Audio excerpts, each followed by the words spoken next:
Hey guys, my name is Aditya and today I'm gonna review the Redgear Cosmos 7.1 gaming headset. For those who have never heard about this headset, the Redgear Cosmos 7.1 is considered a legend in the Indian gaming headset market. Most of the Indian esports athletes who aspire to become one day have used these headphones for the majority of their careers. You can see these headphones being used in most of the esports cafes in India. So let's talk about what we get inside the box. Once you open the box of this product, first of all you get to see the main product itself, which is the headset. And at the bottom, you get to see the instruction manual, which gives us a brief info about the headset and software control, which we'll discuss in a minute. Next, you get to see this cool sticker saying Redgear, and lastly, you get this CD which contains the drivers. I don't know why they included a CD. This is 2021. I'd rather use this as a coaster for my coffee mug. They could have just included a QR code on the manual, which would lead me to the online site to download the driver. Enough with the rant now. Talking about the build quality and design, this headset has rock solid build quality. Even though most of it is constructed in plastic, you can tell that they're made of premium components. It's neither too heavy nor too light. They come with subtle RGB lighting under the mesh, so looks pretty cool. The cable comes braided with some kind of protective coating on it. The connection is of USB Type A, so you just have to plug it into any of the free USB ports on your PC or laptop. And to use it with your phone, you just have to buy a USB A to USB converter like this. The headband frame is made of aluminium and doesn't feel like it's going to snap into two, even through rigorous bending and stretching. The ear cushions are made of leather, have a lot of depth and are really soft to touch. So you can use these for long gaming and productive sessions. So two big thumbs up from me in the quality and comfort department. Coming to the million-dollar question, how does it sound? Well, if I had to answer that in one word, I'd say perfection. The directional and distance sounds are so accurate, you can easily tell the positions of your enemies and take them down. For bass lovers like me, these headphones are a blessing.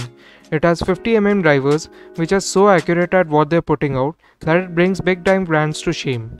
To take advantage of its true potential, you will have to download the drivers for that.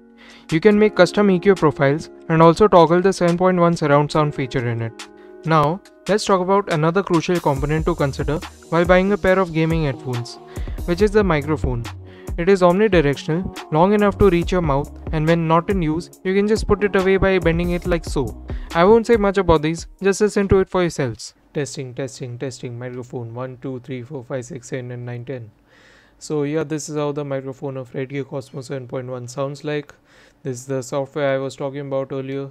These are for the speaker side and this is for the microphone side.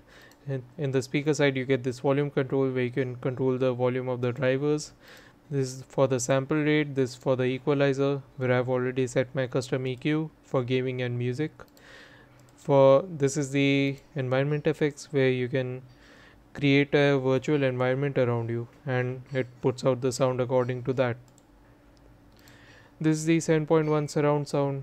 Just make sure to enable this while playing any story mode game or consuming content. I prefer keeping this off when I'm playing any competitive title such as Valorant or CSGO. This is the EQ sync effects where I can make the sound pitch down or pitch up, and this is for the vocal fading. I prefer keeping these off.